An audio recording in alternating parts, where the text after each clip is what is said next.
Another friend. That's right, little demon guy. There is another friend. And you know what? It's Aaron O'Brien from Synthaholics, and we're going to be talking about Fire Walk With Me. We're walking through fire for you guys. That's next on the Nerdynomicon.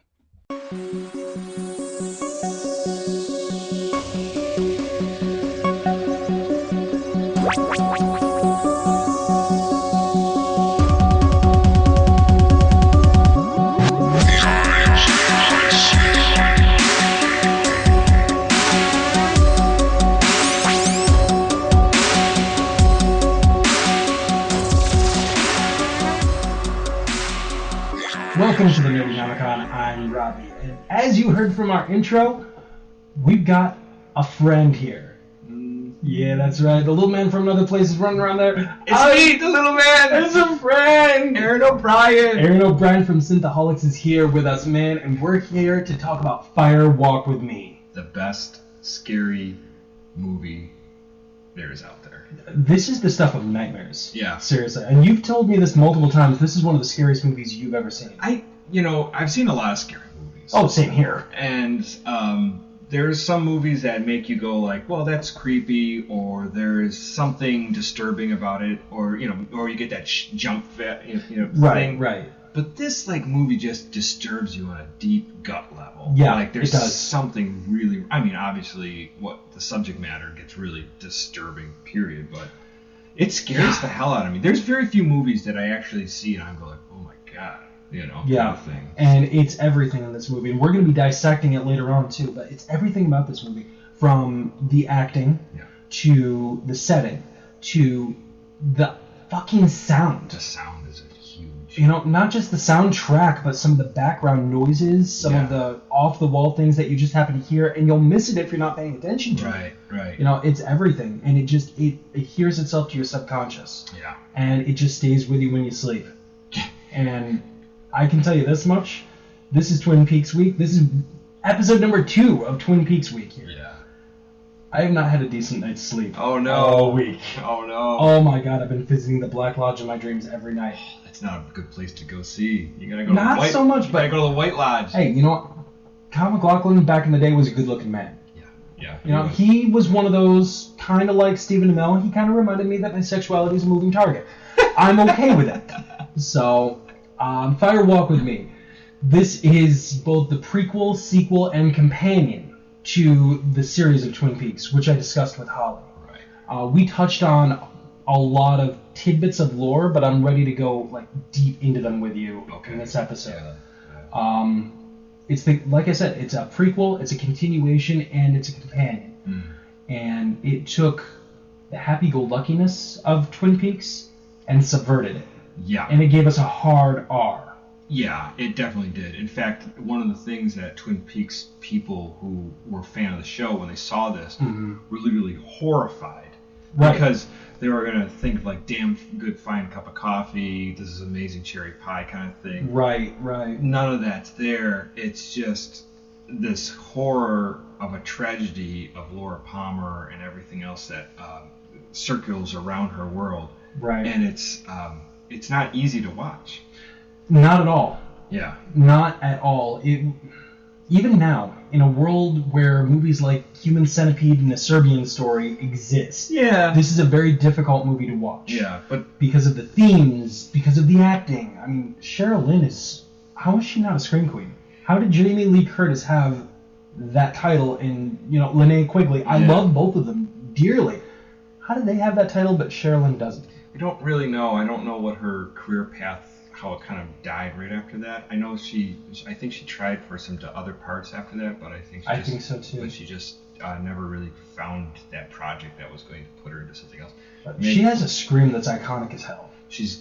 And she does, in my opinion, I think she does a pretty good job through the whole movie. Agreed. Acting, and some of her reactions, especially the terrible things that happen to her reactions are so strong. I mean, you get a full range out of her. You do. You know? Oh my god, you do. The acting out of her is spectacular. But you know what? Let's start out with this. Let's throw a massive spoiler warning here. Now, I don't really think we need this, seeing as though it's 1992. It's 92. Yeah. All right, exactly. It's 25 years. It's a quarter of a century old. Right. And if you listen to last episode with Holly, you already know about Laura Palmer and you know who killed her. Right. So, yeah. This is just kind of connecting the dots. Exactly. This is where the companion piece, prequel, and everything like that goes here. Right. So, Aaron, why don't you tell us a little bit about the synopsis of the movie here? All right. So we get a great scene in the beginning of a character, Chester Desmond, who is played by Chris Isaac, the very handsome Chris Isaac, and he is on a case where there's a busload of children screaming, and he has to basically bring. He gets a call from Gordon Cole, his the bureau chief of the FBI, and he tells him, "Hey, we have a case. There's somebody down in Deer Meadows, Oregon, Teresa Banks. She was murdered, and we have to go find out what's going on with why she's dead." They get this scene where Chester Desmond, Chris Isaac's character, meets Kiefer Sutherland, Sam Stanley, and they meet with Gordon Cole. And there's this great scene where they're at the airport, and there's a girl there to give a message to them that's cryptic. She's wearing a red dress. She's dancing in place. She's got a sour look on her face, and she has a blue rose tied to her lapel there. Blue rose. Yeah. Can't tell you about that. Very throwaway in the moment, but we're going to be talking about this blue rose. Yes. We're going to be talking a lot about this. I agree. So they head off to Deer Meadow. Deer Meadow is a small town, and basically what comes up is that they when they investigate Teresa Banks' body, they find a T that's placed under her fingernail, and there's a ring that they are looking for that is seen in a picture. So they're looking for the ring, and they're trying to find out more information about Teresa Banks, where they go to. I've got that symbol on my shirt right now. Yes, you do. Yeah, don't take the ring, Robbie. Don't take the ring. From there, they go to the trailer park. There's actually a great scene in the diner where they're talking to Irene. Yep. You want to hear her specials? We don't have it. This is a great line. And you know what? We're going to talk a little bit more about this later, too, but amazing juxtaposition between that diner and Irene and the double R. Oh, I know. Piece. It's like the opposite. The doppelganger, if you will. Yeah. It's like... Deer Meadow is literally like the shit version of Twin Peaks. Exactly. So, like I said, a great time at the diner. They go to the trailer park, and they investigate Teresa Banks' trailer where she was living, and there they get they're going through information of where everybody is, and what was the scene where the electricity flying through the telephone poles and everything like that, which is the electricity I think is a symbol of the Black Lodge as well. So I don't know how much we can talk about this right now without talking about the new version of Twin Peaks, but it does lead me to believe that electricity, when they're in lodge form, is how they travel. I think so too. You know what I mean? Yeah. Because there's even a scene which we'll get to, and I can guarantee you we're going to talk at length about this scene, and I think you know exactly which one I'm talking about.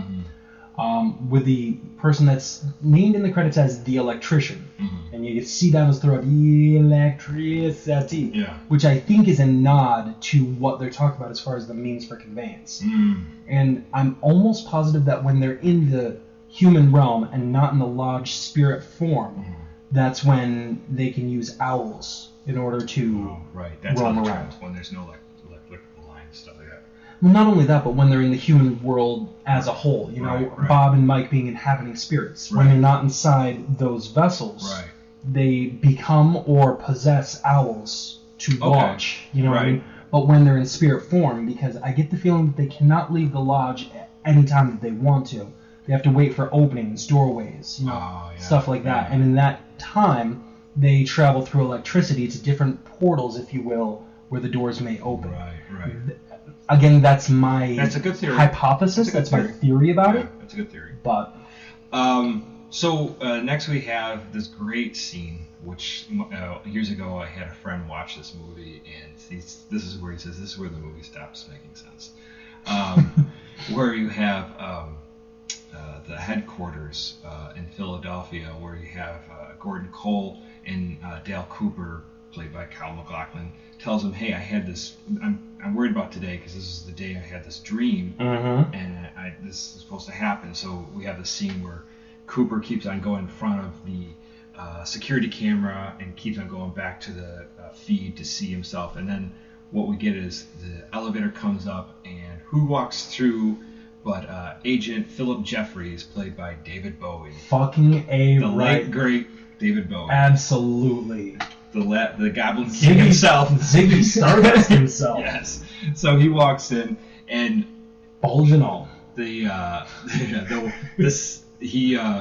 walks by almost like a cardboard cutout of Dale Cooper standing in front of the security cam when he's standing at the feed. And this is where Cooper realized something's gone amiss. Yeah. Reality in the terms and rules that we know it just broke down. Exactly. It just broke down. Yeah. So Philip Jeffries walks into the office with Cole, and he's basically telling them about the Black Lodge, his experience there.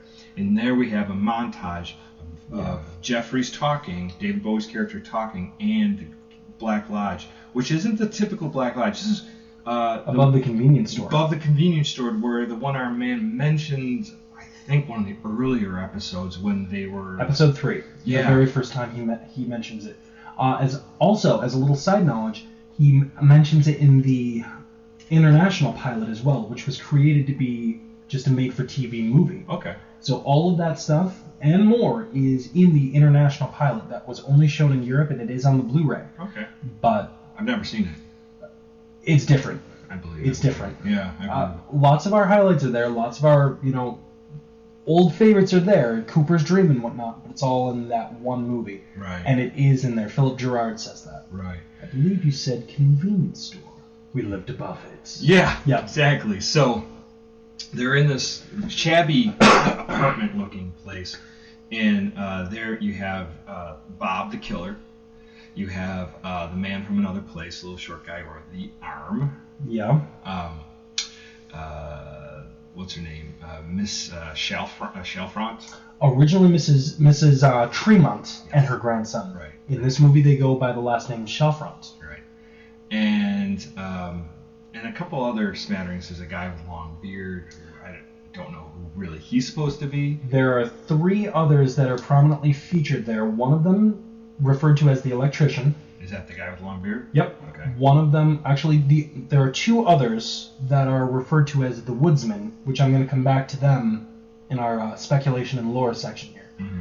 And then there's the one called the jumping man. In the red suit. Who is the stuff of fucking nightmares. Yeah, he's pretty creepy. He looks like a black man with an afro. Yes. With a mask, with a long nose, white mask, and a red kind suit. of like Clockwork Orange. Those masks that they wear in that one rape scene. Yeah. So pretty disturbing. With fangs. Mm. He also has fangs. I don't remember seeing that, but I'm going to take your word for it. There are fangs. I might have just not tried to focus on that. I don't blame you. So yeah. So anyway, there's this scene, and the man from another place, he starts talking about his Garambosia, which is, what is it? Hatred and pain. Pain and sorrow. Pain and sorrow, right? Yeah. And which is that a reference to cream corn as well? Yes. Okay. Yes, it is. Which I hate cream corn. Not a fan. No, I've never liked it. But we also talked about that. We touched on it very, very lightly in the series episode. I did not order cream corn. Do you see cream corn there? And this is Mrs. Tremont saying that. Yeah. Who you now are seeing is one of the lodge spirits. Yes. So Garmonbosia is cream corn. And it's also pain and sorrow. I'd agree with that.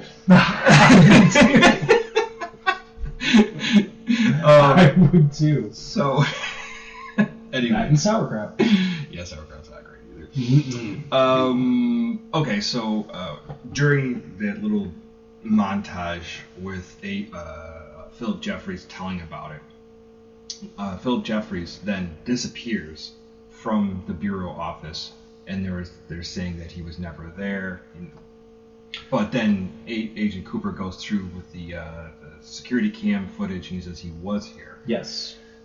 Now, after everything that Jeffries told him, there's one thing he made very clear that he was not going to talk about. Not going to talk about Judy. Not going to talk about Judy at all. He's going to leave him right out of this. I don't know who Judy is. No idea. That seems like a lot of trouble. Yeah. And we're going to touch on Judy later, too. Just before all of this happened, I should mention that Chester Desmond, Chris Isaac's character, went back to the trailer park, and he went looking for what's her name, Shalfront's.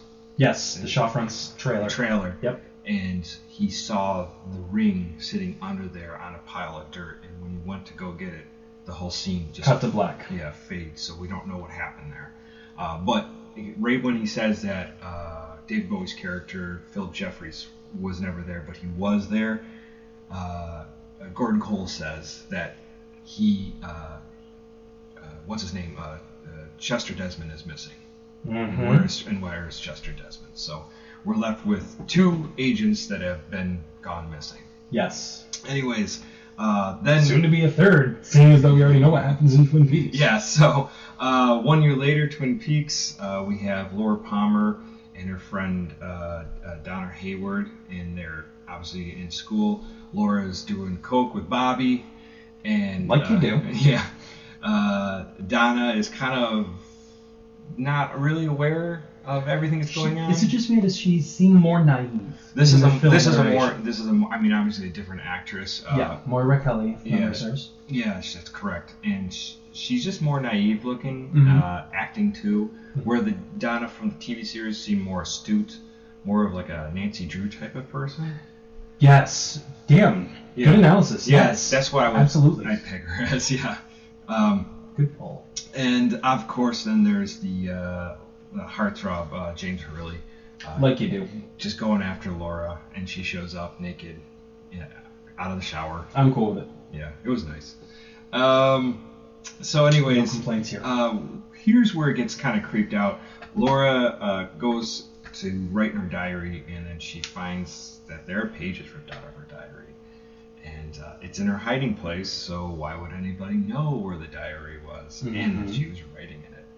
So that is a terrifying scene for just pages being ripped out. And that is, I would say, due to the sound as well. Yes. So the sound effects there. So he gives it to her friend, Harold Smith, the shut-in. I hate his character. Not a fan of his character, but some of the coolest, most interesting scenes seem to be surrounding him. Oh, yeah, but I don't care for him. I was so happy when he killed himself. Yeah. I'm not going to lie, I was too. One of the worst little GIF-worthy scenes, I guess you could call them, in the entire series is right when he starts scratching his face with the claws. That's great, yeah. Notice, if you watch it, pay very close attention to that scene. He brushes it against his face before he claws down. The blood already starts before he even claws himself. Oh, really? I actually just noticed that when they were talking about it on Hollywood Babylon, Kevin Smith and Ralph Garman, this last week. So I rewatched it. Oh, no, it's there. That's hilarious. Oh, my God. That is just shit that should not be. That's right great. there. That's great. Come on. Come on. It was kind of fly by your seat of your pants kind of television, too, at the time. It was, but come on, man. You couldn't have spent 2 more minutes on another take. Really? That's a good point. They just didn't want to do it. Okay, so she gives Harold Smith her diary. Later on, we get a scene where Laura is doing Meals for Wheels, and Mrs. Shalfront and her grandson shows up to tell Laura this picture would look good on your wall. And the grandson says, the man behind the mask is looking for your diary in your hiding place or something. Anyways, he's looking for the book with the pages torn out. Yes, thank you. That's what he said. And Dad is creeped out when he says that. And that wasn't even a put on. That was like I know. completely unintentional. That is shivers right that down is my- a creeped out sentence, and how he delivers it Yeah. and whispers it. So.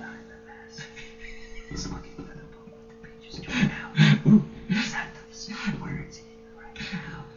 He's under the fan. Oh God, under Yeah. the fan. Under Oh. the fan. Yeah. Creeped out. Dude, seriously, who would have thought that a ceiling fan could make you so unsettled? Oh God, we're sitting underneath the ceiling fan We are. right now. This is creeping me out. So she. Well, my name is Robert. So. So Laura takes off, Yep. and she goes running back to her house. And she goes up to her house. She goes to her room where she goes to see where her diary is normally kept. And who's there behind the door is Bob the Killer, Yes. looking for it. And she sees it. She screams and she runs. Played by the incomparable Frank Silva. Yeah, he was just like a stagehand or something, wasn't Yeah, we told the story in the last episode. All he was a scene mover, and he got trapped in a scene, and they started rolling the camera, so he ducked down to try to stay out of the shot. See, and then you're thinking like, oh, the rake thing pulled the thing. They're like, hey, let's use that. Yeah, that's exactly what David Lynch did.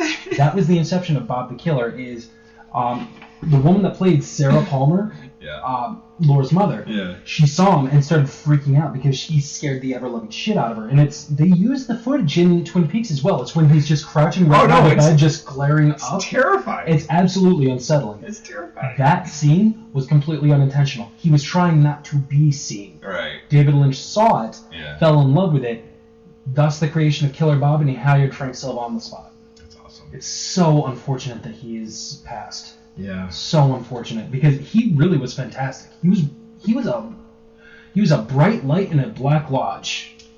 Yeah. I don't know what his acting chops were besides just And being neither creepy. do I. Neither do I. Super But you know creepy. what? I thought he was phenomenal with what we got. Yeah. Admittedly, I've never looked up his IMDb. I don't think he probably did anything. Probably not. Not, But this is probably his only noteworthy big role. and you know what? Being Killer Bob in a show like Twin Peaks, you're gonna go down in cult fandom forever. Yeah, So- you're exactly right. Okay, so we have from there. She runs out of the house, and who walks out is her father, Leland Palmer. and her freak out there on the lawn while she's hiding is One of the best acting yes, scenes. horrifying, heartbreaking. Yeah. I don't even know what the words for it, You but start to see the signs of grief as well, the stages of grief. Right. Because she starts freaking out and hyperventilating, and then just almost like a switch goes off in her head, and she just goes, "It's not him. It's not him. Yeah. No, Yeah. it's not him," and just waxes right into denial. And oh my God, it's heartbreaking and it's horrifying all at once. Yeah, it's terrible. Because you know the story of Laura Palmer. You already know it, but Yeah. now you're seeing it played out, Yes. which is more horrifying. Exactly. So, from there, we have what's his name? She comes. Let's see. She comes home, and there's a scene with her having to wash her hands. Again, very uncomfortable. Extremely uncomfortable. Like, you didn't wash your hands. These hands are filthy. There's dirt under this nail. Yep. And you're just like, None of us are eating dinner until Laura washes her hands. it is. Wash your hands. Oh my God. Dude, I walked around with Purell in my pocket for a month after I saw that movie. Just rub it on your eyes. Exactly. That's exactly right. Dude, I masturbated with Purell. I was that scared. It happened. You knew it was coming. That hurts. Okay, so anyways, we get basically Leon's just completely nuts, and then we have another scene where he actually comes into her room and tells her how much he loves her, which is actually, for Ray Wise, his acting in this movie is pretty damn good. Yes, it is. He shows a full gambit. There's a scene where he's sitting just before he goes in and tells Laura how much he loves her. He has this like evil look on his face, and then it just turns into complete desperation and sorrow all at once. Yes. And you're just like, holy shit, that is really good. I don't know how many takes they did for that. I don't know anything, like it was like, but it's just perfect. So he comes and tells Laura he loves her, and it's actually a nice scene, but I also feel like she's girl's getting played. Yeah. It's a nice scene, but the subtext is there as well. Right. Which you don't know how to feel. No. If you want to sit there and feel like, all right, this was a good moment, but at the same time, you know the story of Laura Palmer. Exactly. And this is one of the things that I praise about this movie, is you hear what happened to Laura Palmer in Twin Peaks after she's already dead. You understand from the entries in her secret diary that she's been molested and raped by an entity or a person named Bob since she was in early adolescence, about 12, 13 years old. Right. We now know Bob to be the killer Right. in Twin Peaks. Right. We already said spoilers, so if you tune in and you just got pissed off, that's on you fuckers. So now you're seeing all of this playing out in Fire Walk With Me. We knew all of these facts. Twin Peaks has never hidden it from us, but now it's right up on Front Street. Right. And now you're seeing the trauma, the repercussions, Yeah. the broken shell of a girl Right. that is Laura Palmer. Right. You know, you're seeing this beautiful, I don't want to say happy, but loving, compassionate person that has this inner darkness. Yeah. Her own doppelganger, if you will, bleeding through. There, the scene that you had with Harold, there was a scene in there that gave me nightmares. When she's just kind of freaking out, and she just says, "Fire walk with me." Yeah, and then the makeup changes yes, and everything, yeah. in a split scene, the makeup changes, her face is whited out, black lipstick, dark eyes, very similar to the same look that Wyndham Earl had in the finale of Twin Peaks, where he's completely white except for the lips being black, and he just has that menacing look, and Laura has that for a split second. Then it's almost like she realizes it, and then starts sobbing, like, oh my god, what just happened to me? So you're seeing all of this happening to this poor girl who's been raped by her father. It's fucked up beyond belief. For years. Yeah. For years. In the one scene is when he does come and says, I love you, it's like I wonder if Bob kind of loses his grip on Leland for that brief moment. Yeah. That's the only thing that I could possibly have any compassion for at that very moment. Yes. You know, and maybe Leland is somewhat aware of what's happening, but maybe not completely. Yeah, we're going to go back to that too. So, anyways, moving on. That night, Laura has a disturbing dream where she stares at the picture that Mrs. Shalfront gave her that's hanging on her wall, and she enters the Black Lodge. And the Shalfronts are there beckoning her, urging her on as well. Come on in. And then the grandson there, he claps his hand, and all of a sudden we're in the Red Room, and there's the man from another place. He announces himself that he is the Arm. Do you know who I am? I am the Arm. You do that very well. And this is the important part. And I sound like this. Which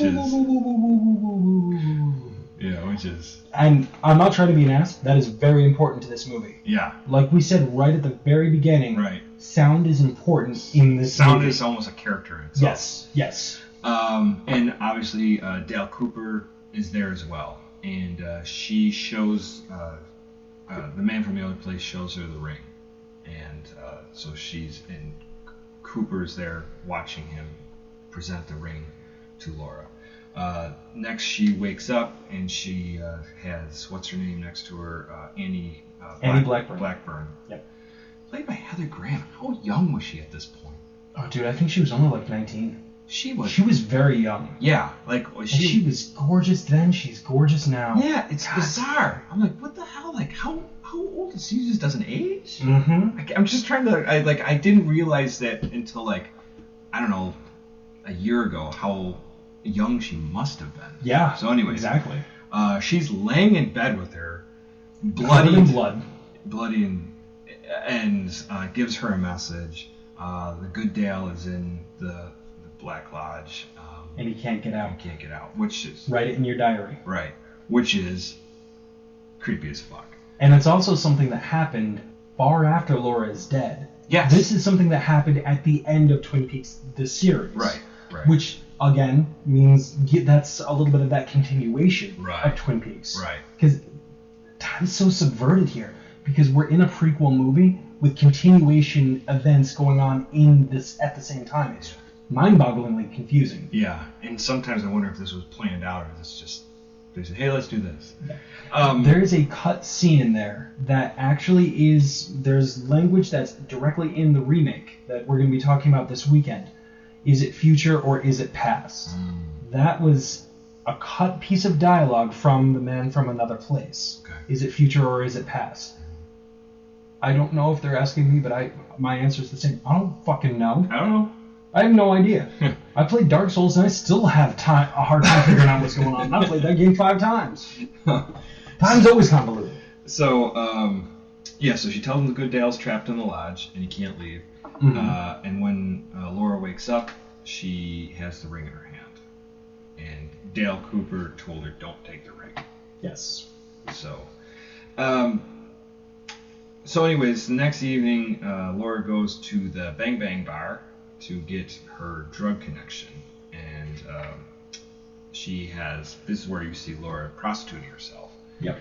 We have a wonderful scene where the log lady stops her and says something like, when the flame burns this hot, it's very hard to put out. Yeah, the bowels of innocence burn first, and then it's very hard to put out. And it shakes her too, because when she gets there, we have what's her name, the singer Julie something. I can't remember her name off the top of my head, but the one that's been in the Bang Bang bar. Yeah, she's trapped there.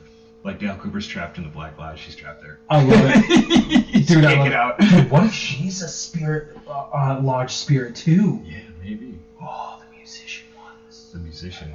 We haven't even got to that part. No, we have not. She meets these guys, Buck. Just the way he says it too. Oh, Tarantino stole that. Yeah. You know he did. Buck. I'm Buck. I love to fuck. Donna chases her, and Kill Bill reference. Yeah, Donna chases her, and she kind of goes and sits at the table, and Laura's like, get the fuck out of here, but Donna's gonna try to play her game. From there, they go with Jacques Renault to what's that bar that they go to? The Pink Room. The Pink Room. Thank you. And I only know that because that music that they're playing for that very long I have the soundtrack of this on CD. Really? I bought that back in the day. That song is called The Pink Room? Yes. Oh my god. I kind of want that song to be my theme song. Like when I walk into the room, I want that to be playing. Do you want bottles and used cigarette butts all over the floor too? Fucking A right, dude. I just want to walk in there, collar pop, just being awesome.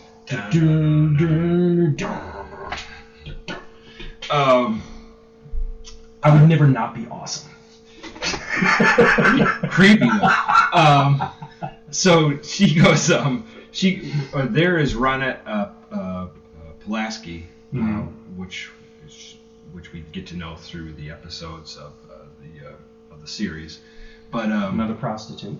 Yeah, another prostitute, and they're basically, this bar is, I don't know, a trucker bar. I'm not quite sure what it is, like a strip bar, but it's not. I'm not really sure what's going on, but it's where people go to party and do things that you can't do probably in normal places. Right.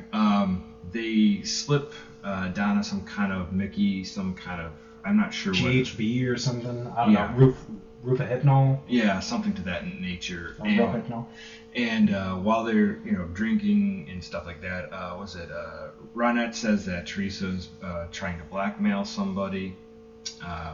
It's very hard to actually understand everything. Which is also kind of the point of the piece too. Yeah. Because the music is so loud. That's one of the only spots in this movie where no matter what version of this film you have, it's always subtitled there. Yeah. Because you're supposed to get that discombobulated feeling of being in a room where the music is blaring so much you can't hear the person next to you. Yes. So we're seeing what's on screen, but it's kind of an unreliable narrator. Right. Because you don't know if that's actually what they're saying or if that's what Laura Palmer is hearing. Good point. You know? Good point. Which I find to be a very, very good touch. Yeah. Very good touch. Oh, it's a fantastic scene. Yeah, we've all been in concerts or bars where the music is just so loud. You and I standing next to each other, knocking back shots. I cannot hear a fucking word you're saying, and you're standing 2 feet away from me. Yeah, no, we've all been there. Yeah, exactly. So they're doing their thing. What's her name? Laura basically starts kind of taking her clothes off and hanging with Buck, and Buck. And And then we have a scene where Donna basically is doing the same thing, and Laura sees it and freaks out, and covers up Donna because Donna's topless, getting her titty sucked. Yep. And then they run out of the bar, and Laura says later tells Donna, "You just can't be like me. Just don't even try. Don't take my stuff. Don't wear my stuff. Wear my things." And which you can tell even without just paying attention to the dialogue. She's not talking about her clothes. Oh yeah. She's talking about her lifestyle. Yes. Yeah. Don't wear my clothes, because if you wear my clothes, you're one step closer to being like me, and you are better than me. You don't want this. You don't want to live this life. She's not just talking about the fucking clothes. Leland shows up. I guess they're gonna go for breakfast, and while they're driving on the way to breakfast, Philip Gerard, the one-armed man, comes flying through in his camper. And while he's flying through, the telephone poles around there are making a very distinct sound. Which showed up too with Chester Desmond earlier. Yes, before. it did. Yes, it did. Because the arm sounds like that. Yeah. So, he's coming, he's screaming, saying the thread will be torn and stuff like that. So it's all... You stole the corn. The thread will be torn. Yeah. Yep. It's pretty distirbing. It's a very intense scene. Yes.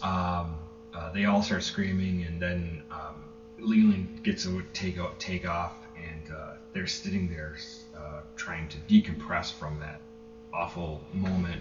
And Leland is then thinking about Teresa and the affair that he had with her, and how he saw Laura there, and when they wanted to do a threesome with or foursome, I guess that would be correct. And then Laura's realizing, asked him point blank, "Did you come home Friday?" And he's like, "Did I? Oh yeah, I did. I had a headache and had to stop and get aspirin or something like that." And so Laura's becoming fully aware now that Leland is Bob, or is pretty much connecting the dots, and she's becoming more and more horrified for it. Next night, Bob comes crawling through the window, and we have probably the most fucked up scene possibly, besides the murder. You watch this scene, you'll never be able to watch Clarissa Explains It All ever again.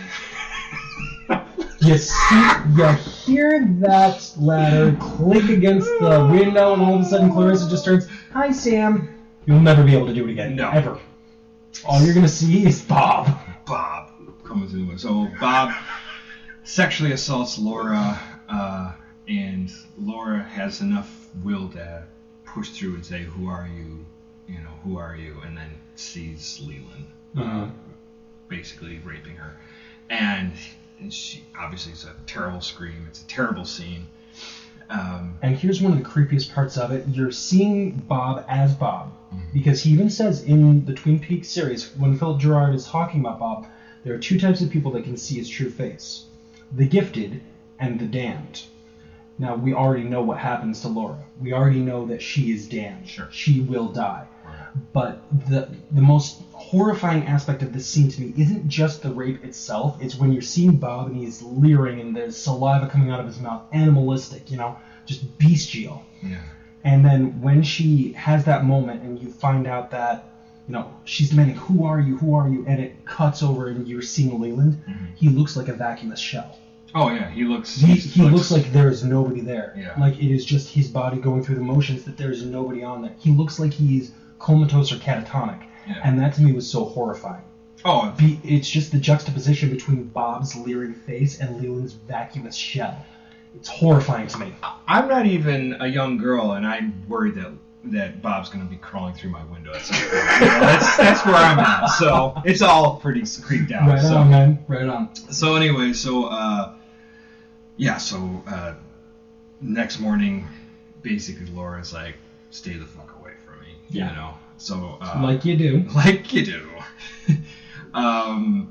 Anyways, so then from there, Bobby is trying to. Oh, we didn't get into Bobby shooting the guy in the Canadian border at the You're right, we did not. Yeah, I skipped over that.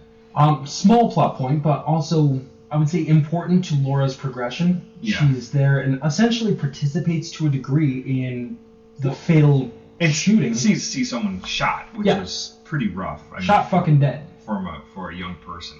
Yes. Never seen a person shot dead. I don't even know how I'd process that. Because you also need to remember that despite what the actresses and actors look like, these are supposed to be like 16, 17-year-olds. Yeah. She's 16, 17 years old, addicted to coke, just saw a man be murdered, is being raped and molested by your father, who's inhabited by a demon, mind you, and is a prostitute. Yes, her Friday night is booked. Yes. So, Jesus Christ. No TGIF for her. No. Anyways. Boy Meets World. Let's go out for chocolate sundaes. There you go. Later we can do coke and rape. That's fucked up. Anyways. It was, but it was still funny. We have this great scene where Bobby realizes that Laura's only using her to score coke. And, Bobby, he's kind of a dick, but he definitely is, especially when the series progresses, he's not a terrible guy. No. He's just a guy who's obviously got issues. Yes. He's self-centered and self-serving, but he's not a terrible person. Yeah. And we see him turn he's around. Entitled. We see him turn around a little bit in the series as well. Yeah, because even in the few months that, is taking place in the encapsulation of the series, Bobby gets his ass handed to him a lot of times. Yeah. I mean, he's almost murdered a couple of times. He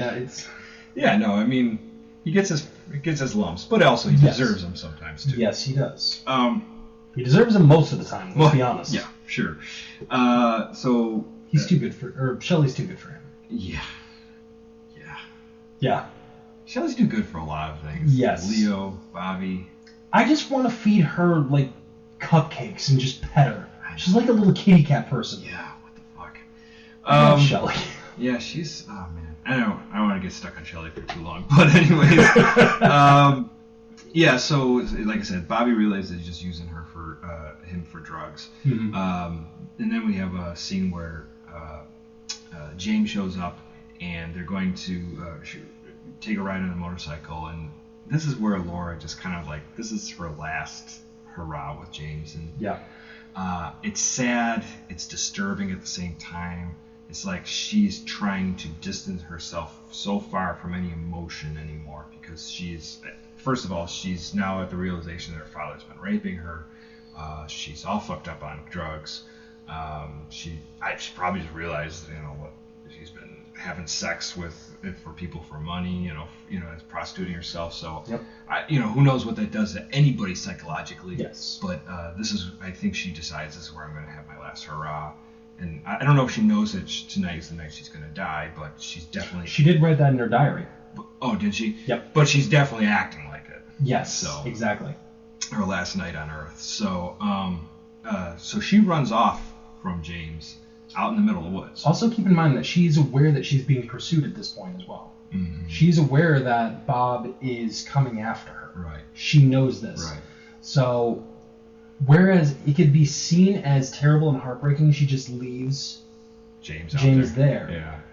In actuality, if you really pay attention to what she's doing, she runs away from James to save him from her pursuit. Good point. Very nice point. I didn't really consider that side of it. Yeah, that's a good point. Yeah, so it's sad because you feel for James because James is a tender soul. Yes. Even though his second act in season 2 is just awful. It is like watching paint dry. It's like, dear God, man. If I wanted to watch Dallas, I'd watch Dallas. Yes. I'm here for Twin Peaks. Yeah, please stop. Oh. That had to stop. Yes. Anyways, and that was like 4 or 5 seasons or episodes. Uh-huh. It just would never end. I know. Anyways, I don't want to talk about that either. We're not going to talk about James. We're not going to talk about James at all. James Hurley at all. So she runs off and she meets up with Jacques and Leo and Ronette, and they go to the cabin. Mm-hmm. This is where they're doing drugs, having sex, and they're tying. They start tying everyone up. And she does not want to be tied up. Doesn't want to be tied up. And this is where Leland and Bob show up outside. Yeah. And beats the shit out of Jacques, and Leo goes out and sees Jacques all fucked up, and Leo just bolts. Oh yeah, he does. Because Leo's a pussy. Leo is like the biggest dick you ever met. Like Mm-hmm. there's nothing good about that guy. He's a badass while he has the upper hand. The minute that he sees anything going sideways, he's the biggest pussy in the He world. bolts, yeah. Yeah. And there Leland goes into the cabin, grabs the girls, runs and takes them to the train car. The fateful train car. The man with the one arm is chasing them through the woods, and the ring gets thrown to the train car while Ronette falls out. And there, Laura picks up the ring, and this seals herself for death. Yeah. And Leland kills her and floats her away. So, the last scene is basically they're in the Red Room, and Leland goes there as Bob, and Bob takes the Garambosia and pulls it out of Leland and feeds the Black Lodge or something like that. One of the most unsettling scenes. Now, we've been referring to the little man from another place as the Arm through the entire thing. And that he introduces himself as the Arm as well.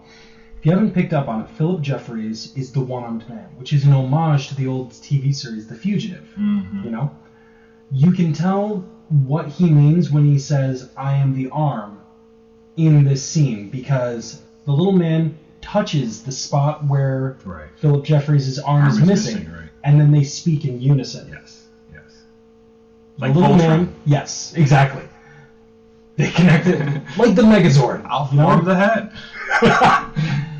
He touches that spot and they speak in unison. So the little man is the personification of his chopped off arm. Isn't he the chopped off arm that he had to cut off because it was so Exactly. evil? Exactly. Okay. When he saw the face of God, Right. cut off the arm. Right. That's exactly right. Mhm. So that is the arm of Mike. Yeah, and Now, I also want to point this out because we're going to be circling back to this when we get to the Lodge spirits. Notice which arm is cut off. The left. The left arm. right. There is symbolism in almost every religion about that. But Yeah. we'll circle back to that in just a few minutes. And just at the last part, Laura sees the angel flying. Yeah. And the angel returns to her, which we didn't talk about, but goes missing in her picture, and she felt abandoned completely. So there goes the angel there. Yeah. Which I don't know what the angel's doing in the Black Lodge. I will just leave it there. Well, fair enough, yeah. And that kind of just wraps up the movie from there. Yeah, just a fucking crazy ride. It is. And it still to this day has one of the distinctions of being one of the worst reviewed movies of all time. People booed this movie at Cannes. festivals. At the Cannes Film Festival. It's striking to me that this was booed.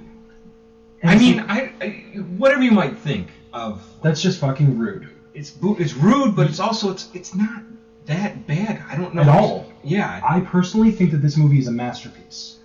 I would put it pretty close to that. Yeah. If you've ever seen the TV show Entourage, it got the exact same treatment as Medellin. People just booing it, dumping out their popcorn and everything, nobody wanting to pick it up. It got the Medellin treatment, as we'll call it. Yeah. I believe that this movie is a masterpiece for multiple reasons, not the least of which is this movie works on multiple fronts. Oh, it definitely does. If you have not seen Twin Peaks and you know nothing about the mythology, the theology that goes into this, this movie works beautifully as a rape and torture story. You know what I mean? A rape survivor story. A story about Well, not going Survivor. through that. Well, not survivor until the very end, but, dealing with that trauma. Because you can interpret the Lodge spirits or Bob to be her subconscious, shutting off the reality of the situation that's happening to her. A mental self-defense mechanism. And you could see it that way, and it works that way if you choose to see it through that lens, if you don't know the stories of Twin Peaks. But it's not accurate. See, I Because would. Twin Peaks believes in the spirit world. Yeah, I would actually, if anybody was to I would never direct this movie to anybody who had not seen the series of Twin Peaks. Same here. You're talking only. I mean, we're now on third season, but you technically could go through season 1 and 2. You actually probably just get through most of season 1, and you're pretty much there. Yes. Yeah. And you could probably go see. You could watch Fire Walk with Me, but without context, I think it loses a lot. It does. It becomes a completely different movie. Yeah. I think it's a movie that still works just because I have friends that have seen it but didn't even know that Twin Peaks was a thing. Yeah. Then they hear me talking about Twin Peaks, they see Twin Peaks Fire Walk with this. Me, and they're like, oh, so this is what he's talking about. And then they come like, back the next day like, what the fuck is wrong with you, man? Right, that movie was intense. I'm like, wait, you did not see the movie? Yeah, that's what you were talking about, right? No, I was talking about 28 Hours of Awesome. And then you watch the movie. Yeah. Wait a minute, did I just... Yeah, you did. Well, and it's too is when Twin Peaks came out. I don't know. Were you old enough to watch that through when that was on TV? I was not. No, how old would I have been? 90. I would have been 5 years old when the show premiered. I stumbled across Twin Peaks when I was 19. Okay. So that's 12 years ago. It's a good age to get it at.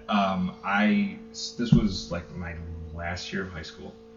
And Twin Peaks was on, like I might have been a junior going to senior year, I can't quite remember, but Twin Peaks, the first season, people were just freaking out how good it was. They couldn't believe how awesome it was. Second season really got kind of shit on. Yeah. Which could reason the James Hurley arc. Whoa. Wow. Anyways. Damn, dude. Yeah, that just...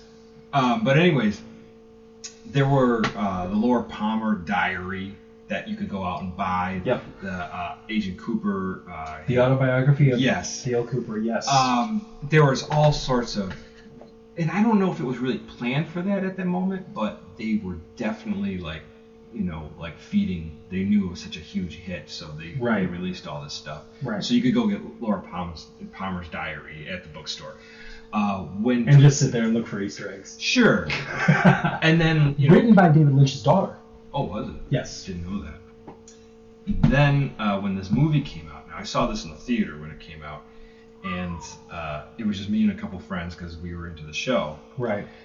And it just was like, whoa. Like, all the cutesy parts are all pulled out of it. Yes. I mean, there's a few, don't get me wrong, there's some humor and stuff like that, but... There is. But it doesn't have the same... No.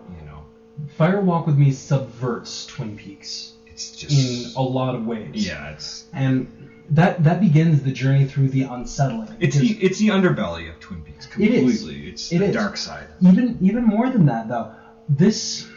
Doppelgangers are huge in the lore and the mythology of Twin Peaks as a whole.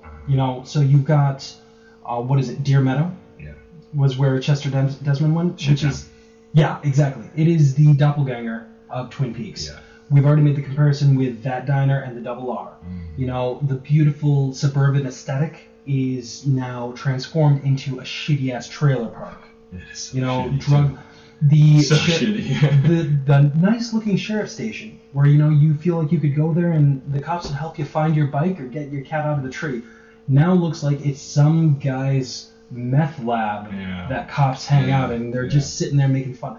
Even Chester Desmond at that beginning almost seems like the anti-Dale Cooper. Oh, he's not Dale Cooper. No, not at all. But the wit and charm and good golly gosh darn dang itness of Dale Cooper is transformed into the snarky, bitter... He's bereft of all that stuff. Yeah. Exactly. And I'm not saying it's a bad thing, because honestly, I would love to see Chester Desmond and Dale Cooper, having a sitcom together. I would love that shit. I would never not be watching that.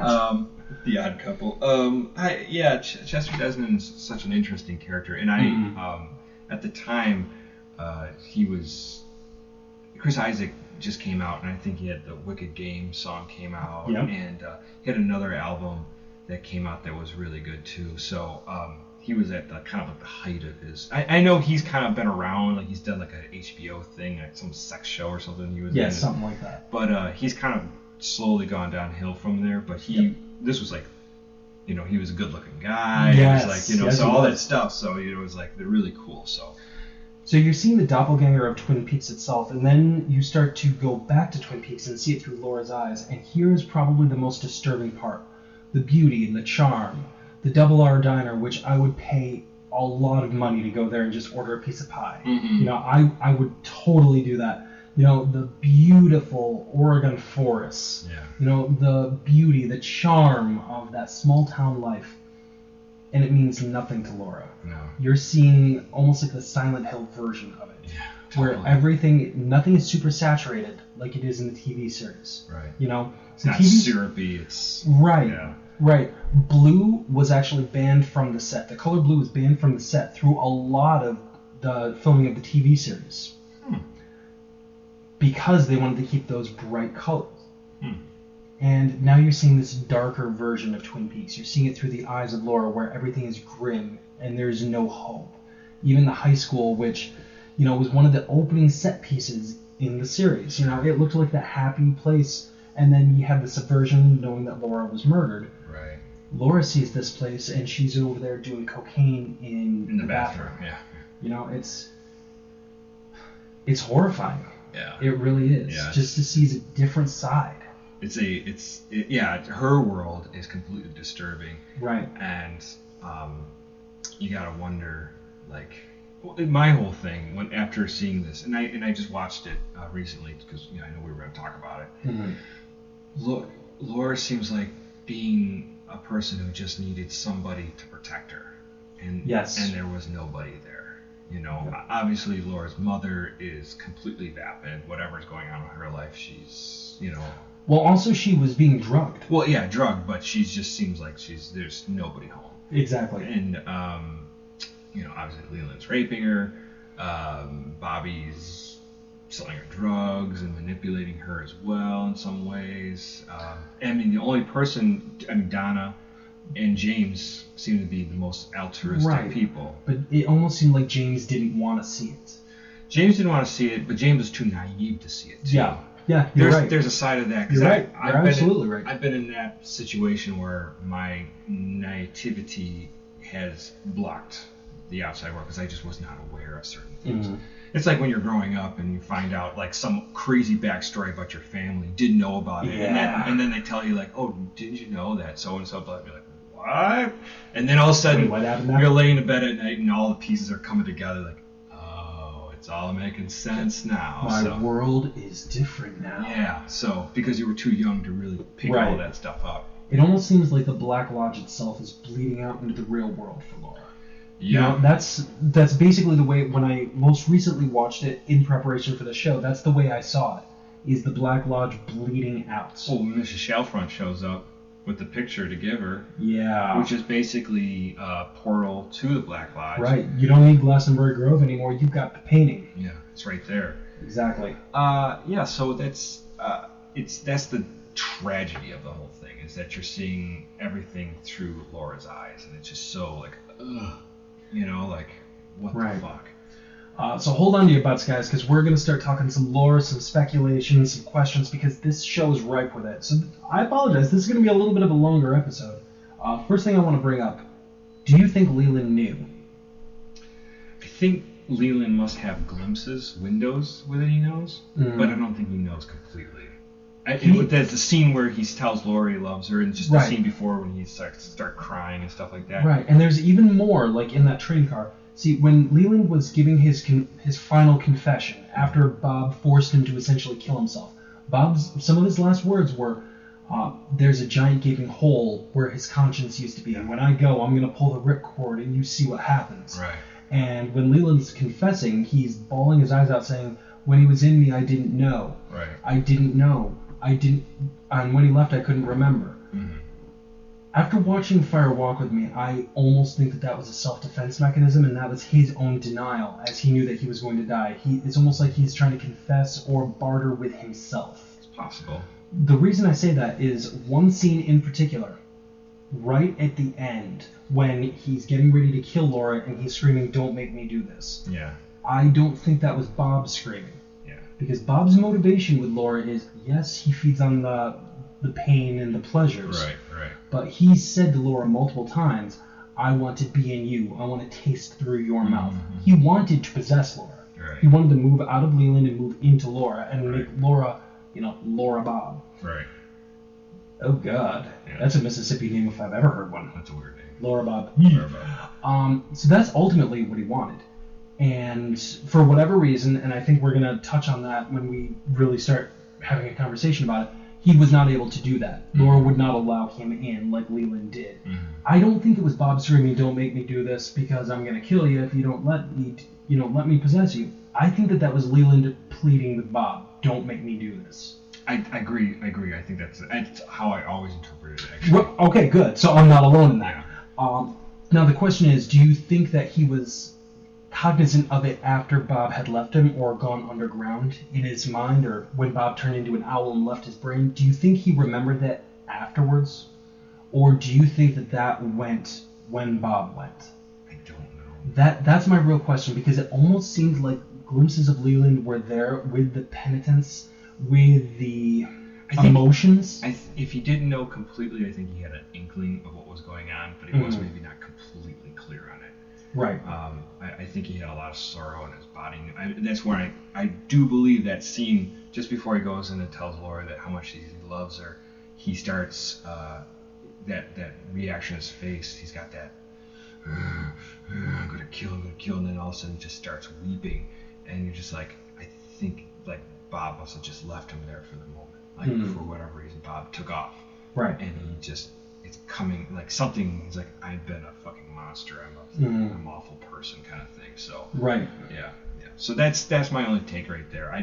It's hard to tell. It's obviously it's very blurred anyways. It is. But it also, the reason that I even bring this up is because it offers a completely different view of Leland Palmer. Leland Palmer, the unfortunate victim, possible rape victim, as well as Laura, in multiple ways. Because he has some very weird dialogue when he talks about how he first met Bob. Yeah, way back in the series, yeah. He was at a neighbor's house, or the neighbor in the streets. Yep. He used to flick matches at him and say, "You want to play with fire, little boy?" Right. And then when he's talking about Bob, he says, "He came to me when I was a kid. He came in me. He opened me, and I let him in." Yeah. And just the wording for that, maybe it's my own fucked up, perverted mind, but it sounds to me like maybe Bob, before he was dead or before he let him in, maybe Bob himself was a child molester or a child rapist. Something of that nature, yeah. And to stop his own torment, Leland let him in. Possibly almost like a vicious cycle of what he's trying to do with Laura, and Laura broke the chain. Tried to. Well, ultimately did, because she didn't let Bob in. Yeah, right. And the way she saved James from her pursuer, and it ultimately led to Ronette being able to escape, so she was not the third that we know of, because I feel like Bob's killed a fucking ton. Oh, I'm sure Bob's been, I think they even said Bob's been walking the earth for, hundreds of years. Yeah, killing I'm even talking in Leland's body. I think that Teresa Banks and Laura Palmer were the two that he got tied to because he decided that he wanted to do something like that. Oh, I'm sure. Yeah, I'm sure that there were bodies that were all over the countryside that were tacked up to Bob. Absolutely. But Ronette could have been number 3. Laura, in her own way, saved her, maybe even by letting that angel that you see at the end into that train car to almost like blind Bob or something like that, but ultimately led to Ronette being able to escape and not be the third victim. Superficially, she dies for this. Fundamentally, she's set free from this. You know what I mean? At least from Bob's torment, as far as we know. Right. Maybe we'll find out more when, with the new series. Right. That's the way I kind of saw that. That's a good point. Ronette, obviously, at the last scene with Leland, kind of gives her a little kick while she's laying on the ground. I think he assumes that she's dead. Right. Not really sure why he decides to take off with Laura wrapped in plastic and then just leave Ronette sitting there on the ground. Don't know. Maybe he couldn't carry both wrapped in plastic and he was going to come back for her? Yeah, but we never did.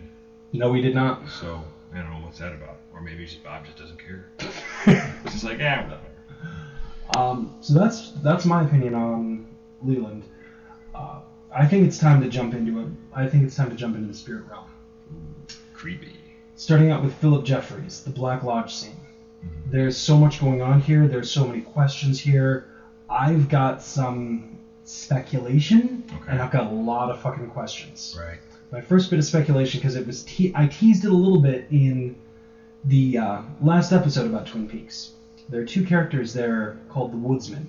Okay. I'm trying to picture them. I don't know what those. I'm very clear on those. I'll bring up a still for you, but the way it's set up is you've got the Formica table. Sure. Green is its color. Green is a color. You've got Bob and The man from another place. let's call him the arm. The arm. The arm. Sitting near the table. You got the Chalfrance sitting on the couch over here. Right. You've got the electrician in the seat. The dancing man. Exactly. You've got one man here. You've got one man here, and then you've got the dancing man right here. The two woodsmen that are sitting there, one of them's a black man, one of them is a very, very bearded man. The log lady, always carrying that log around. What if one of those woodsmen was her husband? Because her husband supposedly died in some sort of logging accident near Glastonbury Grove. What if something like what happened with Josie Packard is going on with that log? It's possible. You know, I realize it's out there, man, but this is David Lynch territory. Yeah, anything could happen. Exactly. Sure. I mean, hell, Josie Packard's soul got sucked into a fucking doorknob in the series. It happens. So what if, potentially, one of those two inhabiting spirits that are sitting right there I love that scene. is the log lady? I do It's too. so silly. What if one of them is the log lady's husband? I just think that would be such an interesting take. Yeah, it would be. It would be very interesting. I tell you the truth, it was one of those things that kind of I glossed over. I get that. This is this scene that you're talking about too. When it first came out, and it came out on videotape. I rented this multiple times. I would try to, with a pen and paper, start deconstruct everything I saw. I've done that. Write it all down. Yep. Now this is before you could Netflix things easy, so you had to have it back in a couple days, whatever. Right. But I would just go like, what does that mean? What does this mean? All these, every little meaning behind everything. So I deconstructed the scene so many times trying to figure out, and this is before there was a lot of speculation. You just go on the web and look. So, since then I've had multiple conversations, and I've had obviously a ton of information that's been there. Right there. And right there. Yeah, I don't think I really paid attention. Right there and right there were the two woodsmen. Yeah, I think I missed those guys when I was back in, because they are kind of tucked far. Yeah, they're tucked away, and again, in the deleted scenes, you see them up close a little bit more, but I don't even think they have any lines. You see one of them a little bit closer, and he's just sitting there staring around, and he's holding an axe, and that's it. Can I mention at the cafe in Deer Meadows, when they walk in and the lights flashing? Yes. Is that the electrician, same guy standing there who's working it? Because he's got a long beard as well. Fuck, I need to watch this movie again already. I know. Oh my god. I was wondering. That's a good about question. Oh my god, that's a good question. I don't know if it's the same guy. I don't know if because. I don't know either. And that's the guy. Isn't it the guy who says how Irene, works late or whatever? Don't ask her. Blah blah blah. That guy. Isn't that the same guy from the Metallica? I'm pretty sure. Unforgiven video? Yeah, I'm pretty sure it is. I thought so too. So anyways, wasn't sure, but. Here's another thing. What do you think? Are we ever going to see the Jumping Man again? Because he's the thing of nightmares. He is creeped out. We've got Twin Peaks coming back, 18-hour-long episodes. Do you think we're going to see a Jumping Man? It's very possible. So we see him in that Philip Jeffries segment. Yes. And then we see. And he's quite prominent too. Yes, and we see him one more time later on. He's jumping around in the parking lot there, and he disappears. That's the grandson. Is it the grandson That who's is jumping? the grandson that is Okay. jumping. Okay, I thought it was. Yep. For some reason. Still wearing a mask as well. Right, That's the same him. mask. And that is in the flashback scene when Leland sees Laura and Renette sitting there when he's trying to hook up that's that right. threesome. That's right. Yeah. When he turns around and starts walking away, that's when the Okay. grandson, played by David Lynch's nephew, runs out on Looks a lot like screen. Yeah, he does. Yeah. And starts jumping around. I couldn't remember it was With him. purpose. Yeah. Very haunting. Yeah. She really creeped out. Yeah. Yeah, he's a creeped out character. I don't know if we'll ever see him again. Maybe he's just there just to. Eye candy or, eye venom, I guess. It's just to fuck with you. Here's the thing. There is one notable spirit that's missing there. The giant. Giants. Now, does the giant live in the Black Lodge? Because I always thought the giant wasn't really part of the Black Lodge. Possibly the white, then. Yeah, that's what I thought, but maybe not, because, well, I don't want to say anything, but we see him again recently. Yes, so, we do. Yeah, we're going to be touching on that on Sunday, too. Yeah, I don't want to say anything, but... Here's the thing. Where do you think these people's allegiances are? Because all of them are in that lodge, and it seemed like the Chalfont / the Tremonts, it seemed like at least the grandmother wanted to help Laura and wanted to assist in the capture of Bob's. I thought so too, but I don't know. I mean, she's obviously maybe not good or bad, kind of neutral party. The other one is Philip Gerard, who's obviously the one-armed man. Right, who used to be evil. Used to be evil, but then he keeps showing up in the Black Lodge. Yes, he does. So... But could that have something to do with the arm? It's possible. But we just keep seeing him, and he keeps showing up. It's not like he operates outside of the Black Lodge. Very rarely. I mean, very rarely. Obviously we've seen him in the police station, and a couple of things where they bring him out, but I don't know. I just keep wondering what his deal is, because he seems to be a guide, but he doesn't seem nefarious or evil, but he's definitely not always. He seems like he's helping, but he just seems to be leading people back into that world. He seems like he's working in opposition. I mean, literally, I don't know if he does on purpose, but he throws the ring in the train car. Yes, he does. I don't know if that was on purpose or just. Oh, it looked deliberate to me. Yeah, flat out deliberate. Here, take it. That definitely looked deliberate. I guess my next question, not just with Philip Gerard, but with the arm itself.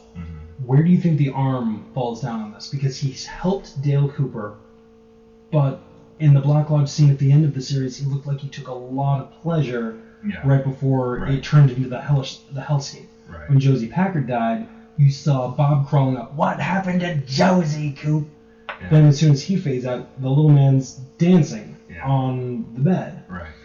But even more poignantly, there are two scenes in Fire Walk With Me that make me wonder, because he's sitting there, he talks about the ring, with this ring I thee wed, which, very confusing anyway, but then he leaves through the curtain with Bob. And then finally, right at the end, when Bob is killing Laura, he looks both horrified and delighted, like filled with ecstasy and filled with terror. Yeah. Depending on his face, and maybe that's just my perception of his the man, face. The man from the other place. I don't think he has any kindness or benevolence to anybody. I think he is an agent of evil, one way or the other. You think that he's an agent of evil? I think that's why Philip Gerard cut his arm off. Which makes sense.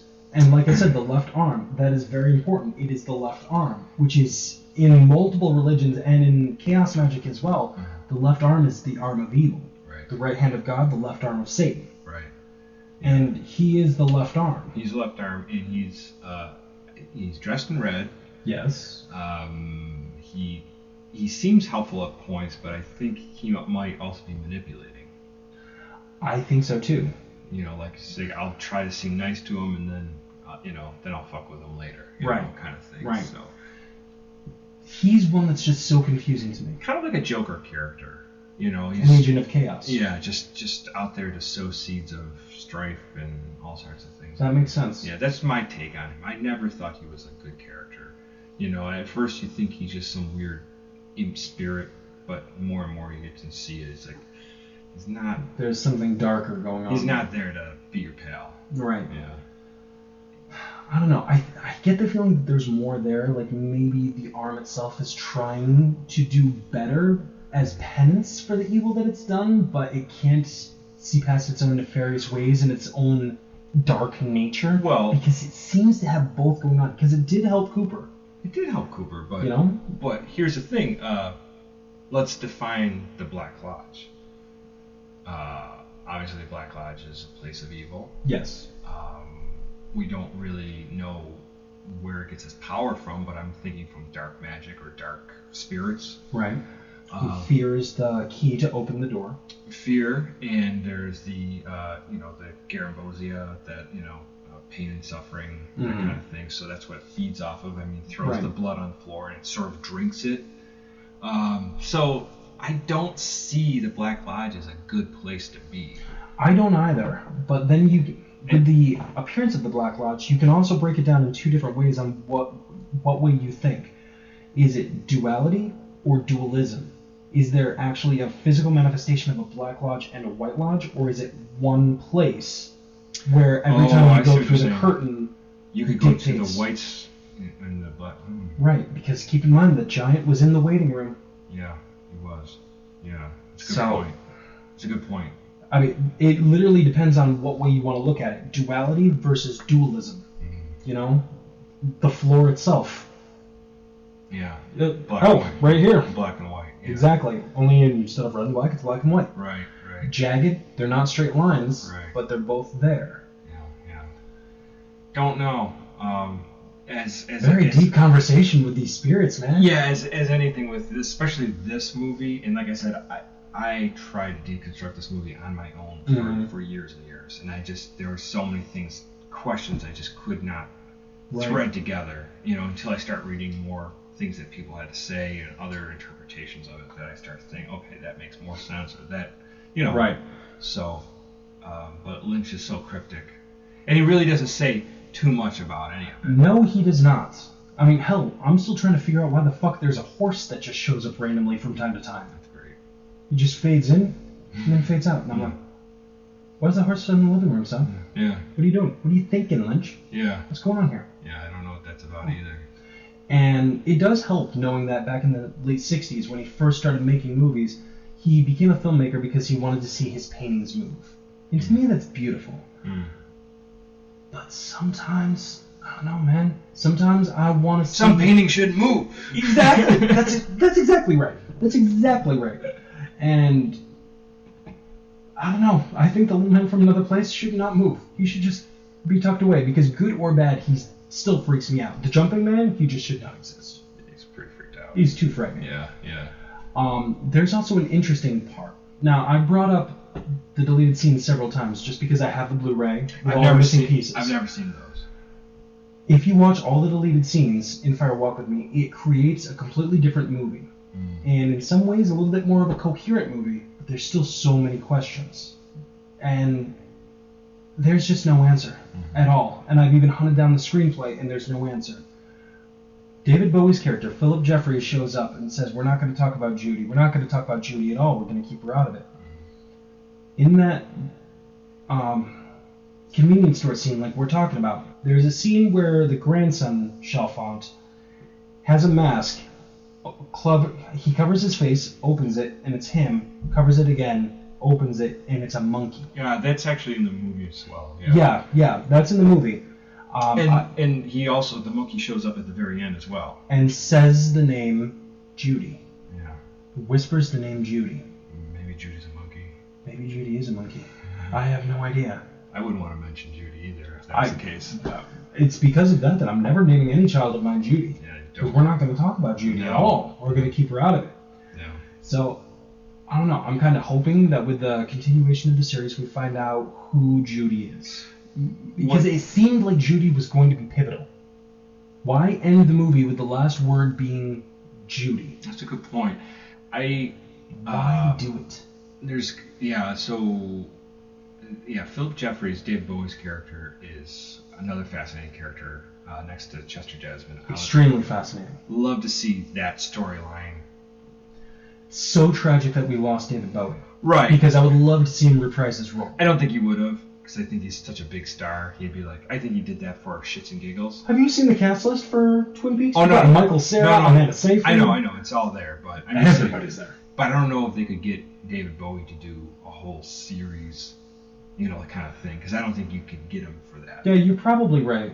I mean, he showed up in Zoolander, but... Yeah. I see what you're saying. I think what you need get a cast a guy that looks similar to Bowie. Yeah. And tell that story. I don't think the story's ever going to be told. Maybe we'll see him. I don't know. What's interesting is that his character is kind of floating outside of time and space. Yes. He pops in and then he pops out. He's like Solaire in Dark Souls. He just shows up for jolly cooperation. I don't know. But what was I going to say? The other thing is Annie Blackburn. She shows up too. So Yes. we have like two characters that are like out of time. Mm-hmm. Like they show up and there's no real reason for them to show up when they do, other than to send a message, Right. which is bizarre in itself. Yes. Um, That kind of brings me back to the coffee at the end of the series. Yeah, it is. When he's pouring it, And it's like it's frozen, pours regular, then it turns into the sludge. Yeah. But is that slowing down and still coffee pouring out? Because I almost thought that it was the scorched engine oil looking stuff from Glastonbury Grove, Mm-hmm. that tar stuff. Mm-hmm. Maybe it was the coffee and it was just a slowed down time stream. Maybe. Maybe it was weird shit. Yeah. That's the other times. Sometimes you want to read so much, and sometimes you just gotta say, maybe It's David Lynch. she's just fucking with you, having Right. fun. You know, I don't know. It's just so many weird things, and like I said, I've watched this movie so many times, trying to figure it out, and sometimes I just have to say, maybe it's just David Lynch being fucking weird. And you know what? I had to do that with Inland Empire. Because, Well, yeah, dear God. yeah. I You tried. know, I tried it's- Inland Empire too. I tried. I mean, hell, we've talked ad nauseum about Dune before, and there's really no reason that Baron Harkonnen is just flying around in a circle going, nee. Because it's fun. It's just Lynch. It's Lynch just being a crazy fucker. Exactly. Yeah. Exactly. Yeah, I just want to fuck with everybody and just do crazy shit. Precisely. Yeah, yeah. Last thing I want to talk about here, the rings. Because the rings are extremely important. This isn't the first time that a ring has been a central plot device in Twin Peaks. Because remember, the giant takes Cooper's ring, Okay, yeah. and then gives it back to him once, Yeah, he says, I'll give it back when something happens. I can't remember. when all of my clues, you've learned them to be true, I'll give this ring back. Gotcha.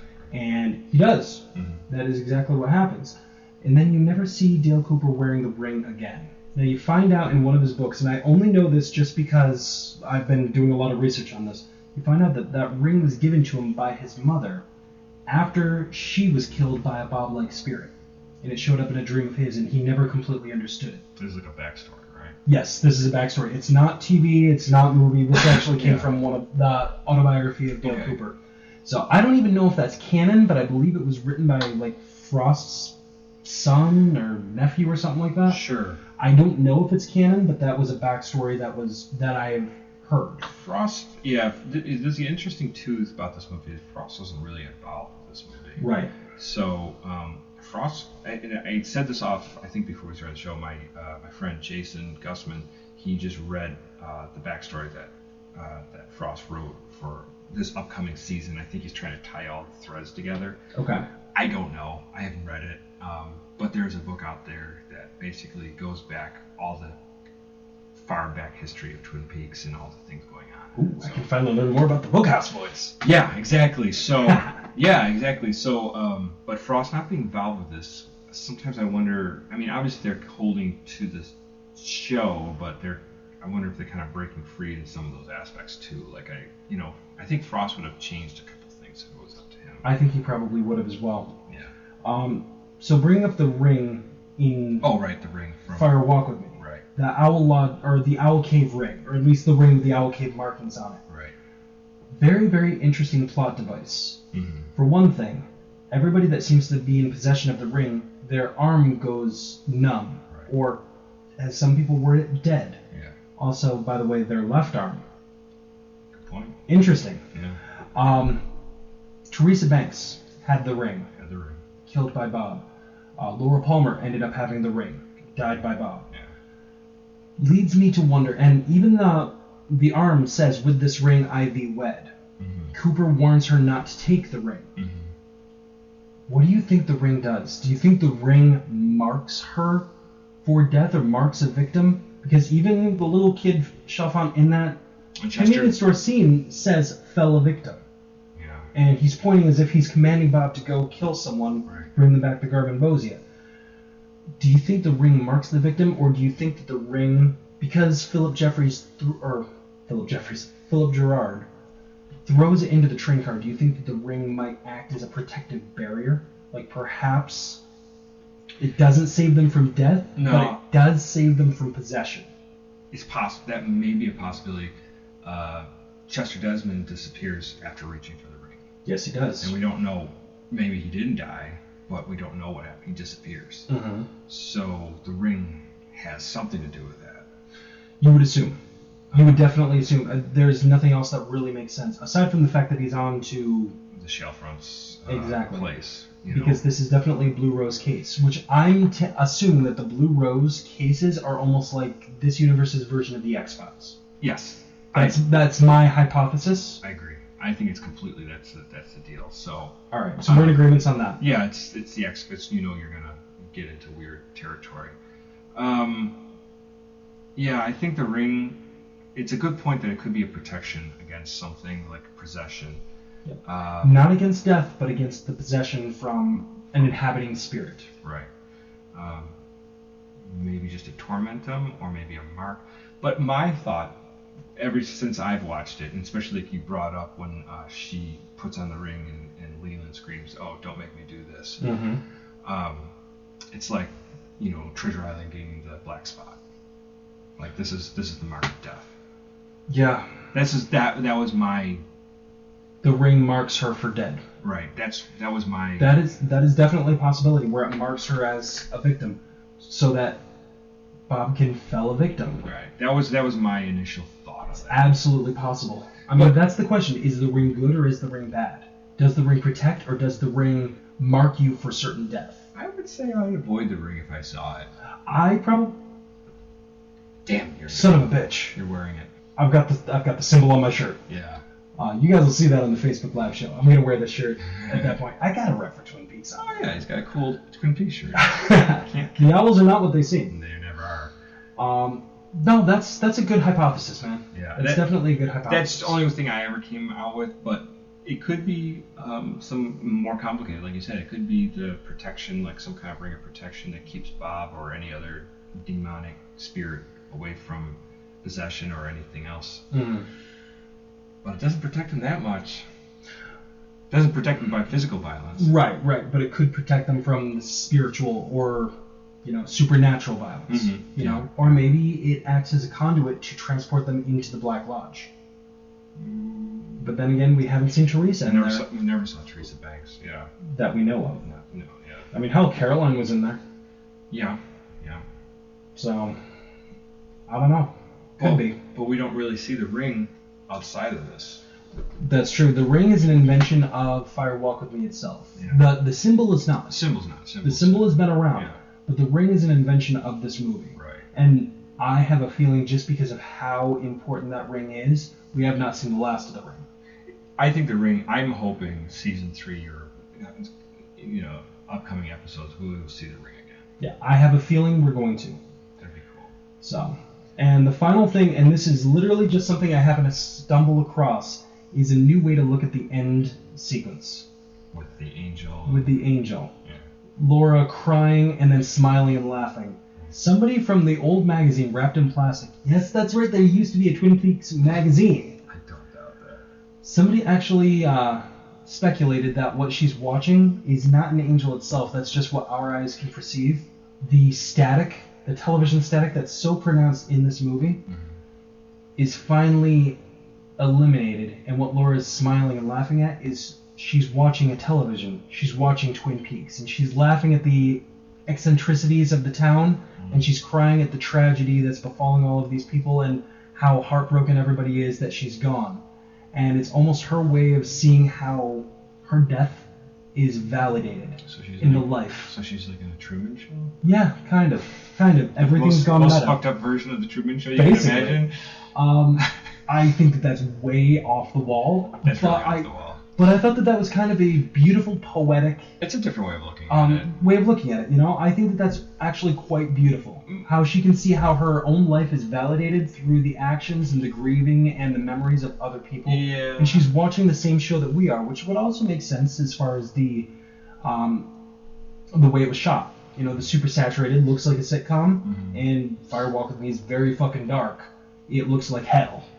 Not hell as in, it looks terrible. No, it looks like you're living in the underworld. It looks like you're living in the Black Lodge, is what I mean by that. I just thought it was a beautiful way of looking at it. My takeaway was where Laura and Don are talking, and he's like, what would happen floating in space. Yeah. You should go slower or go faster. And she said, you go faster and faster until you catch on fires, and the angels wouldn't even, stop you or help you. Because they're all gone. They're all gone. And the angel has disappeared. And it disappears in the painting while she's there. And then when she finally sees the angel at the end, and I'm thinking to myself, oh, it's a buck short and a day late for the angel to show up. But, maybe she takes joy or comfort that the angel's there to stop her from burning. The angel didn't completely abandon her. Yeah.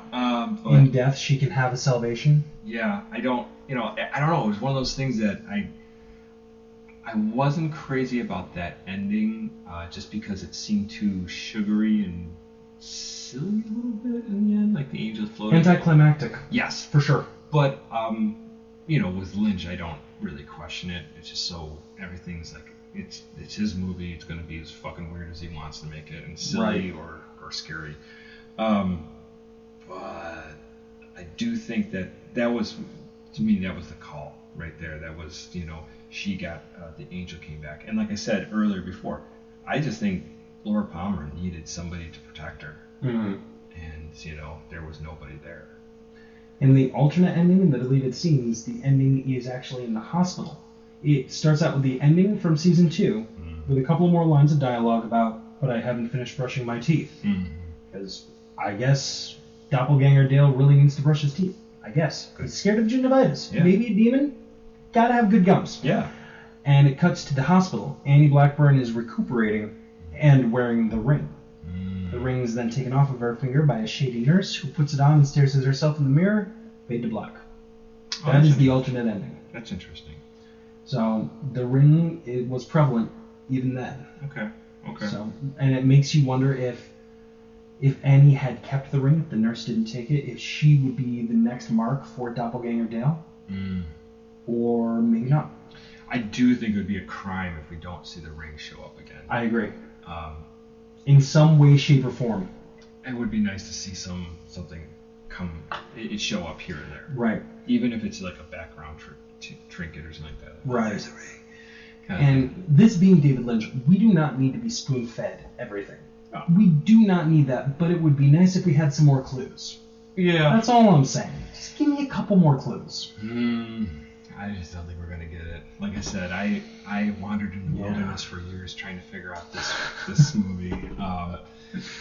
And like I said, this movie was not liked.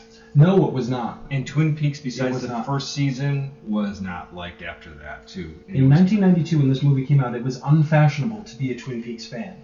Yeah, I know people did not like it, and when I went and saw the movie, obviously it was disturbing, but I was completely just fascinated on so many levels. Right. The story, the cryptic symbology, and and then just the whole backstory of Laura Palmer. Right. Which it's obviously a tribute to Laura Palmer. Yes. I mean, besides the first half hour with Chester Desmond. Right. Which kind of leads to it, but yeah, she's gone from catalyst to subject. Yeah. And in such a beautiful way too. And she really, I really didn't think she could act that good. Tell you the truth. I mean, when she plays, what's her name, Maddie. Yeah. Maddie Martin. She plays sort of a vapid girl. There's not a lot going on. She's sweet, but I didn't think much about it. Tell you the truth, I thought it was a silly way to put her in have a cousin that looks just like her. Yep. Just to throw James off a little more. I completely James agree. is sort of like that dumb dog, like what? Yeah, he does kind of have that labradoodle thing going on. Like what? Yep. James, you're adorable, but come on.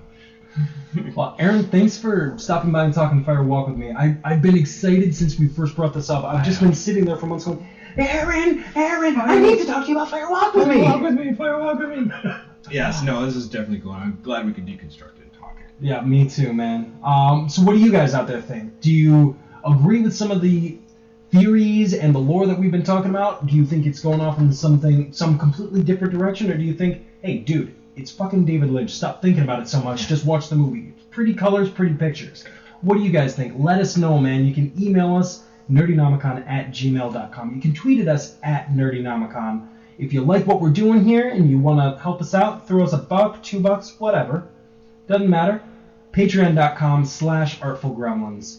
If you want to get in touch with Aaron O'Brien here from Synthaholics, you can hit me up at Blackbird2004 on Twitter. And don't forget to check out their podcast, man. If you like sci-fi at all, let alone Star Trek, you're going to love this show. We have fun. We get drunk and talk Star Trek. What's not to like? And every once in a while I pop on there, too. Yeah, we'll get Robbie on there. Yeah.